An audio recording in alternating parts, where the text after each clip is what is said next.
right, Joe, we're here. Man, we just did this crazy session, and this is Makram, and it's a beautiful, beautiful record. To have this on the Circle 9 label is also a big deal, man. It's our honor. You've done such a beautiful job with this label, man, and I'm really excited to be on the label. And yeah, it's interesting. This album, I'm so excited because it's a continuation of my working quartet with Jim Ridl, Lorin Cohen, and Samvel Sarkisyan. This is a band I very much want to keep together. I feel like I found my tribe, with this band.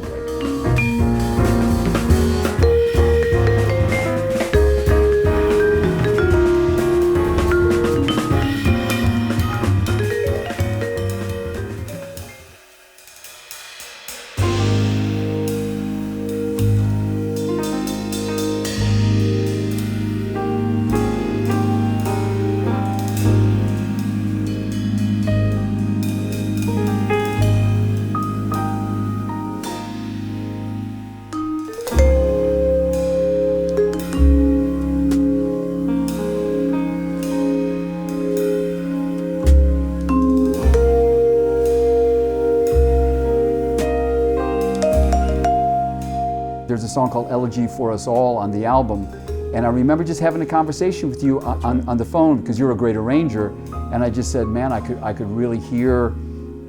You were talking about one of your own projects, and you were talking about brass. Well, it was a project that I wanted to get you on at some later point. I'm like, I'm hearing you with a bunch of brass. And you were talking about brass septet, and I said I could really hear that on this song Elegy for Us All. How did this particular quartet come to be? Because when you play, and I had the honor of mixing this record and sitting in front of it and learning the tracks, and you have such an organic vibe about the way you play together, and now having played live with you a couple times. Absolutely, it's great having you in the band. Oh, I'm glad to be in the band. Yes, but how did this how did you select these guys?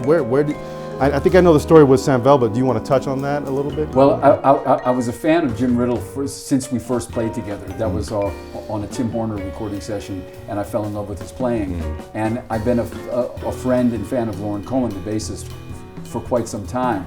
But the genesis of wanting them to be part of this quartet is I went to a club in New York City and heard them playing duo, Lorin and Jim. Oh, damn. And I just sat in the audience as a fan, and at the end of the evening, I was like, man, these two guys have such a thing. Mm-hmm. I would like to see what it would feel like with us to come together. Right. And Samvel, who I met when he was a student in the Netherlands, and I was teaching there, he's become like indispensable. He's a force of nature. This kid. He's an unbelievable drummer. And how old is he now?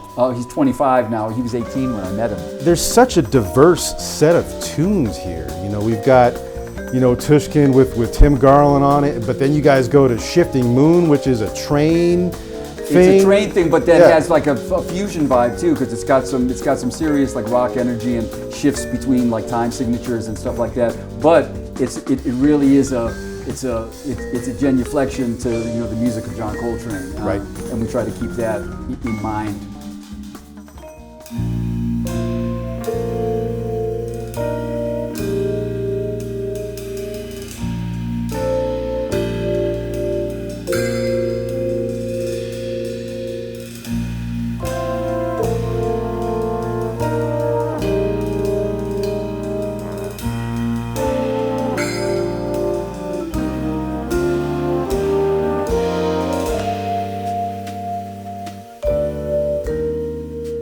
How did the composition process kind of flesh out? What composition did you start with, and then where did it go from there? What did you feel you needed to, go? Just having, say, 2 tunes, what was the next thing?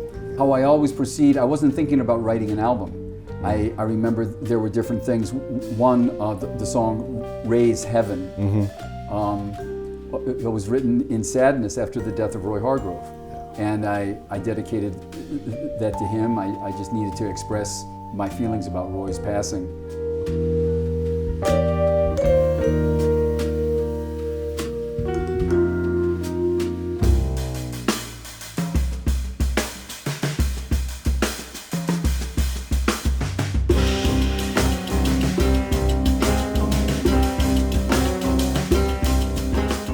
Makram, the title song, Makram he's a beautiful human being who sort of renewed my faith in people after meeting him when I was going through a period where my faith was a little shaken, you know?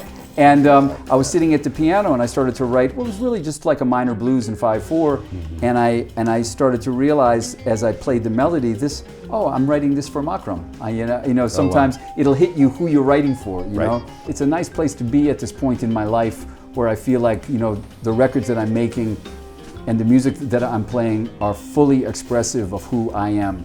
And I think this album, Makram, is the best example of that. This is where I am in 2022 at this point in my life, and I was really grateful to get a chance to document it,